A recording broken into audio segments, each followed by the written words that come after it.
നമസ്കാരം. എന്തൊക്കെയുണ്ട് വിശേഷങ്ങൾ? എല്ലാവരും സുഖം തന്നെയല്ലേ? ഞങ്ങൾ ഇവിടെ സുഖമായിരിക്കുന്നു. അപ്പോൾ ഞാനിന്ന് വന്നിരിക്കുന്നത് വളരെ എളുപ്പത്തിൽ ഒരു ഡിഷിന്റെ റെസിപ്പി ആയിട്ടാണ് കേട്ടോ. അതായത് ബ്രെഡ് മസാല, അല്ലെങ്കിൽ ബ്രെഡ് കൊത്തി പൊരിച്ചത്, അല്ലെങ്കിൽ ബ്രെഡ് കൊത്ത് എന്ന് എന്ത് പേര് വേണമെങ്കിലും നമുക്ക് അതിനെ വിളിക്കാം. അപ്പോൾ വളരെ ഈസിയാണ് റെസിപ്പി. വൈകുന്നേരമൊക്കെ ആവുന്ന സമയത്ത് വിശപ്പ് വരും, പക്ഷേ കാര്യമായിട്ടൊന്നും ഫ്രിഡ്ജിലില്ലെങ്കിൽ അതേസമയം ബ്രെഡ് ഉണ്ടെങ്കിൽ തയ്യാറാക്കാൻ പറ്റുന്ന ഒരു അടിപൊളിയുള്ള റെസിപ്പിയാണ്. അപ്പോൾ ഇത് ചൂടോടുകൂടി കഴിക്കാൻ തന്നെയാണ് ഞാൻ റെക്കമെൻഡ് ചെയ്യുന്നത്.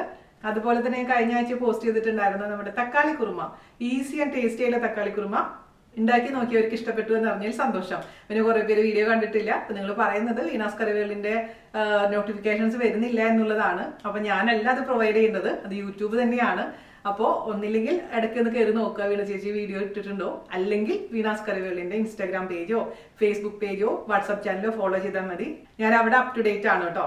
അപ്പോൾ ഒട്ടും താമസിക്കേണ്ടത് നമുക്ക് എങ്ങനെയാണ് രുചികരമായിട്ടുള്ള അതേസമയം ഈസി ആയിട്ടുള്ള ബ്രെഡ് മസാല തയ്യാറാക്കാം എന്ന് നോക്കിയിട്ട് വരാം. ഓക്കെ, അപ്പൊ നമുക്ക് വളരെ എളുപ്പത്തിലുള്ള ഒരു ഡിഷ് ഉണ്ടാക്കാം. അതായത് നമ്മുടെ സ്വന്തം ബ്രെഡ് വെച്ചിട്ടുള്ള ഒരു മസാല, ബ്രെഡ് മസാല എന്ന് പറയാം, അല്ലെങ്കിൽ ബ്രെഡ് കൊത്തി പൊരിച്ചതെന്ന് പറയാം, അതല്ലെങ്കിൽ കൊത്തു ബ്രെഡ് എന്ന് പറയാം, എന്ത് വരുവാണെങ്കിലും നമുക്ക് കൊടുക്കാം. അതിന് വേണ്ടി ഞാനിവിടെ 5 പീസ് ബ്രെഡ് വളരെ ചെറിയ പീസസ് ആയിട്ട് മുറിച്ച് വെച്ചിട്ടുണ്ട്. അതേപോലെ തന്നെ 1.5 ചെറിയ സവാള, പിന്നെ ഒരു 2 പച്ചമുളക്, ഒരു ചെറിയ തക്കാളി മുറിച്ച് വെച്ചിട്ടുണ്ട് കേട്ടോ. അപ്പൊ നമുക്കിത് എങ്ങനെയാണ് തയ്യാറാക്കാമെന്ന് നോക്കാം. ആദ്യം തന്നെ നമുക്ക് ഒരു കടായിലോട്ട് ഒന്നില്ലെങ്കിൽ വെളിച്ചെണ്ണ ഒഴിച്ചു കൊടുക്കാം, അതല്ലെങ്കിൽ ഓയിൽ ഒഴിച്ചു കൊടുക്കാം, അതല്ലെങ്കിൽ നല്ലെണ്ണ ഒഴിച്ചു കൊടുക്കാം. നിങ്ങൾക്ക് ഏതാണ് താല്പര്യം അത് ചെയ്യാം കേട്ടോ. ഞാനിപ്പോൾ ഒരു തമിഴ്നാട് സ്റ്റൈലിലാണ് ചെയ്യാൻ പോകുന്നത്, അതുകൊണ്ട് ഞാൻ നല്ലെണ്ണയാണ് ഉപയോഗിക്കാൻ പോകുന്നത്. 2 ടേബിൾ സ്പൂണോളം നല്ലെണ്ണ ഒഴിച്ചു കൊടുത്തിട്ടുണ്ട്. അതൊന്ന് ചൂടാവട്ടെ. എണ്ണ ചൂടായിട്ടുണ്ട്. അതിലോട്ട് 1.5 വളരെ ചെറുതായി അരിഞ്ഞ സവാളയും കുറച്ച് കറിവേപ്പിലയും കൂടി ചേർത്ത് കൊടുക്കാം. ഒന്ന് വാടി വരുന്നവരെ മിക്സ് ചെയ്യാം കേട്ടോ. അതിലോട്ട് നമുക്ക്, ഞാനിപ്പോൾ ഇത് 2 പച്ചമുളകാണ് എടുത്തിരിക്കുന്നത്. പച്ചമുളകിന് എരിവ് കൂടുതലാന്ന് വെച്ചിട്ടുണ്ടെങ്കിൽ 1 എടുത്താൽ മതിയാവും കേട്ടോ. പിന്നെ ഇതിപ്പോൾ ഞാൻ വെജിറ്റേറിയൻ വേർഷനാണ് ചെയ്യുന്നത്. അതേസമയം നിങ്ങൾക്കിപ്പോൾ താല്പര്യം ഉണ്ടെങ്കിൽ എഗ്ഗും ഇതിൽ ചേർക്കാം. അത് ആ ചേർക്കേണ്ട സമയം ഞാൻ പറഞ്ഞുതരാം. എന്തായാലും സവാള നന്നായി ഒന്ന് വാടട്ടെ. ബ്രൗൺ കളർ ആവാൻ നിൽക്കേണ്ട ആവശ്യമില്ല, ചെറുതായി ഒന്ന് വാടിയാൽ മാത്രം മതി കേട്ടോ. കണ്ണടച്ച് തുറക്കുമ്പോഴേക്കിനും നമ്മുടെ ബ്രെഡ് കൊത്ത് റെഡിയാവും. ഇതിനു മുമ്പ് ഞാൻ ചില്ലി ചപ്പാത്തി ഉണ്ടാക്കിയിട്ടുണ്ടായിരുന്നു അല്ലേ, അതൊക്കെ കണ്ടോളൂ കേട്ടോ. വളരെ എളുപ്പത്തിൽ ഉണ്ടാക്കാൻ പറ്റുന്ന ഡിഷസ് ആണ്.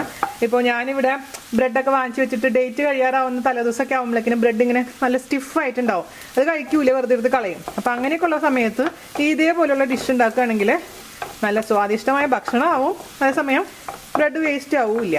ഇപ്പോൾ ബ്രൗൺ ബ്രെഡ് വെച്ചിട്ടും ഇത് റെസിപ്പി ഫോളോ ചെയ്യാം കേട്ടോ. ഇങ്ങനത്തെ ഡിഷൊക്കെ ഉണ്ടാക്കുമ്പോൾ സവാള ചെറുതായി കടിക്കാൻ കിട്ടുന്നത് നല്ലതാണ്. എനിക്ക് അങ്ങനെ ഇഷ്ടമാണ്. അതുകൊണ്ട് ഞാൻ ഇത്ര വാടുന്ന സമയത്ത് തീ ഒന്ന് കുറയ്ക്കാൻ പോവുകയാണേ. ഒരുപാട് ബ്രൗൺ ആവാൻ നിൽക്കണ്ട. അതിലോട്ട് നമുക്ക് അല്പം മാത്രം, 1/4 ടീസ്പൂൺ പോലും വേണ്ട, മഞ്ഞൾപ്പൊടി ചേർത്ത് കൊടുക്കാം. 1/2 ടീസ്പൂണിനേക്കാളും കുറവ് മുളക് പൊടി, എരിവുള്ള മുളക് പൊടി, അതേപോലെ തന്നെ 1/2 ടീസ്പൂണോളം മല്ലിപ്പൊടി. ചെറിയ തീയിലിട്ടതിന് ശേഷം ഇതിൻ്റെ പച്ചമണം മാറുന്ന വരെ 2-3 മിനിറ്റ് ഒന്ന് നന്നായിട്ടൊന്ന് ഇളക്കിയെടുക്കാം. ആ മസാലയുടെ ഒക്കെ പച്ചമണം മാറിയിട്ടുണ്ട്. നമുക്കതിലോട്ട് ഒരു തക്കാളി ഇട്ട് കൊടുക്കുക. ചെറിയ തക്കാളിയാണേ. അതും കൂടെ ചേർത്ത് നന്നായി അങ്ങ് മിക്സ് ചെയ്ത് ഒരല്പം മാത്രം വെള്ളം ഒഴിച്ച് അങ്ങ് അടച്ച് വെച്ചിട്ട് നന്നായി അങ്ങ് കുക്ക് ചെയ്തെടുക്കണം. ഗരം മസാല നമുക്ക് അവസാനം ചേർക്കാം. ഒരല്പം ചൂടുവെള്ളം ഒഴിച്ച് കൊടുക്കാം. എന്നിട്ട് നമുക്ക് അടച്ചു വെച്ചിട്ട് ഇത് കുക്ക് ചെയ്യാം. മീഡിയം ഫ്ലെയിമിലോട്ട് തീ മാറ്റാം. അടി പിടിക്കാതെ സൂക്ഷിക്കണേ. അതിൽ ഇടയ്ക്കൊന്നും നോക്കാൻ മറക്കരുത്. അപ്പോൾ നമ്മുടെ തക്കാളിയൊക്കെ നന്നായി കുക്ക് ചെയ്തിട്ടുണ്ട്. പിന്നെ ഒരു കാര്യം, ഞാൻ നാട്ടിൽ പോയ സമയത്ത് ഇത് ട്രൈ ചെയ്ത് നോക്കിയിട്ടുണ്ടായിരുന്നു കേട്ടോ. ആ സമയത്ത് ഞാൻ ഉപയോഗിച്ചിരുന്നത് മിൽക്ക് ബ്രെഡായിരുന്നു. അതായത് നല്ല സ്വീറ്റ് ആയിട്ടുള്ള ബ്രെഡായിരുന്നു. അതുകൊണ്ട് എനിക്ക് അത്ര ഇഷ്ടപ്പെട്ടില്ല. എപ്പോഴും സ്വീറ്റ്നെസ് അധികം ഇല്ലാത്ത ബ്രെഡാണ് ഇതിന് നല്ലത് കേട്ടോ. അല്ലെങ്കിൽ ഒരുമാതിരി മധുരം മുന്നോട്ട് നിൽക്കുമ്പോൾ ടേസ്റ്റ് നമ്മൾ വിചാരിച്ചത്ര കിട്ടില്ല. അപ്പോൾ അതൊന്ന് ശ്രദ്ധിച്ചോളൂ കേട്ടോ. ഏകദേശം സംഭവം റെഡി ആയിട്ടുണ്ട്. ഇനി ഇതിലോട്ട് നമുക്ക് ടേസ്റ്റ് നോക്കിയതിന് ശേഷം ബ്രെഡ് ഇട്ട് കൊടുക്കാം. പിന്നെ ഞാൻ പറഞ്ഞത്, ബ്രെഡ് ഇട്ട് കൊടുത്ത് ഒന്ന് മിക്സ് ചെയ്തതിന് ശേഷം നടുവിൽ നമുക്കിതുപോലെ ഹോൾ ഉണ്ടാക്കിയിട്ട് ഒരു പാത്രത്തിലോട്ട് മുട്ട പൊട്ടിച്ച് ഒഴിച്ചിട്ട് അതിലോട്ട് ഉപ്പും കുറച്ച് മഞ്ഞൾപ്പൊടി ഇട്ട് മിക്സ് ചെയ്തതിന് ശേഷം അത് ഇതിലോട്ട് ഒഴിച്ചു കൊടുത്ത് കൊത്തി പൊരിച്ചെടുത്താൽ മതി കേട്ടോ. മുട്ട വേണമെന്നുണ്ടെങ്കിൽ. പക്ഷെ ഞാൻ പറഞ്ഞ പോലെ ഇതിൽ ഞാൻ മുട്ട ചേർക്കുന്നില്ല. ഞാൻ ഈ മസാലയുടെ കൂട്ടിൻ്റെ രുചി ഒന്ന് നോക്കട്ടെ. അതിൽ എരിവും പുളിയും ഉപ്പും ഒക്കെ ഉണ്ട്.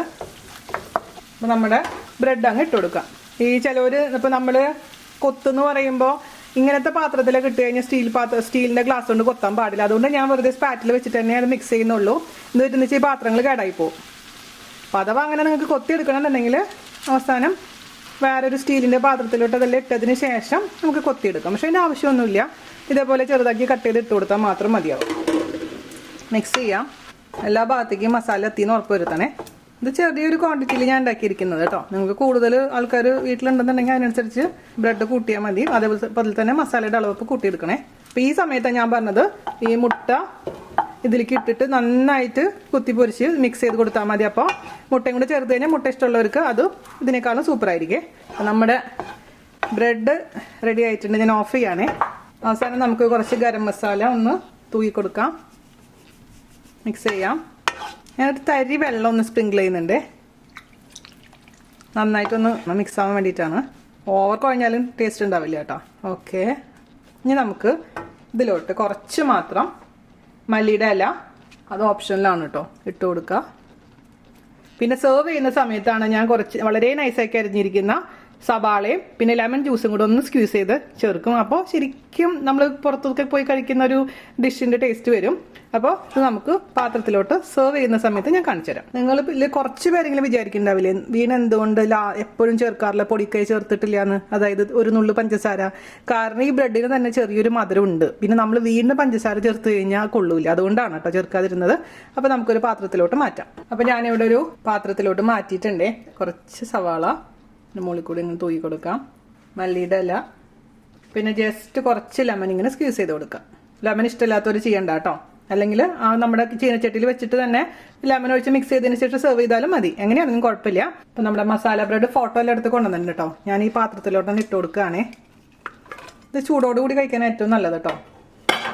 എന്നിട്ട് ഞാൻ മിക്സ് ചെയ്യട്ടെ. നമ്മളിപ്പോൾ അതിലോട്ട് ലെമൺ ജ്യൂസും ആ സവാളൊക്കെ ചേർത്തിട്ടുണ്ടായിരുന്നില്ലേ, അതിനുശേഷം കഴിക്കുമ്പോഴാണ് സൂപ്പർ ടേസ്റ്റ്. ഞാൻ ഇച്ചിരിയും കൂടെ ലെമൺ ജ്യൂസ് ഒഴിച്ച് കൊടുക്കുന്നുണ്ട്. അത് ഓരോരുത്തരും ഇഷ്ടം കേട്ടോ. പക്ഷെ ആ സവാളയും ലെമൺ ജ്യൂസും പച്ചമുളക് ചേർക്കാൻ മറന്നുപോയി. പച്ചമുളകും കൂടെ ചേർത്ത് കഴിഞ്ഞാൽ ഗംഭീരവും. അതൊക്കെ നിങ്ങളുടെ ഇഷ്ടത്തിനനുസരിച്ച് ചെയ്തോളൂ. സിമ്പിൾ ആൻഡ് ഹമ്പിളായിട്ടുള്ളൊരു സംഭവം കണ്ടില്ലേ. ഇങ്ങനെ കഴിച്ചു നോക്കണേ. സവാളയും കൂടെ ഉറപ്പിച്ചിട്ട് കഴിക്കേ. ആ ചെറിയ പുളിയും ആ സവാളയുടെ ക്രഞ്ചിനെസ്സും അതുപോലെ തന്നെ ചെറിയൊരു മസാല, ഒരുപാട് എരിവൊന്നുമില്ല എന്നാലും എവിടേക്ക് വരുന്നുണ്ട്. ഒരുപാട് ഗരം മസാല, ഒരുപാട് മസാലകളൊന്നും ഇല്ലാത്ത സിമ്പിൾ ആൻഡ് ഹമ്പിളായിട്ടുള്ള ബ്രെഡിൻ്റെ ഒരു മസാലയാണ്. എല്ലാവരും തയ്യാറാക്കി നോക്കണം. അപ്പോൾ എന്തായാലും എനിക്കറിയാം നിങ്ങൾക്ക് ഇഷ്ടപ്പെടുമെന്നുള്ള കാര്യം. അപ്പോൾ ഷെയർ ചെയ്യുക, മാക്സിമം സപ്പോർട്ട് ചെയ്യുക. അപ്പോൾ അടുത്ത അടിപൊളിയായിട്ടുള്ള റെസിപ്പി ആയിട്ട് വരുന്നവരെ നന്ദി, നമസ്കാരം. താങ്ക്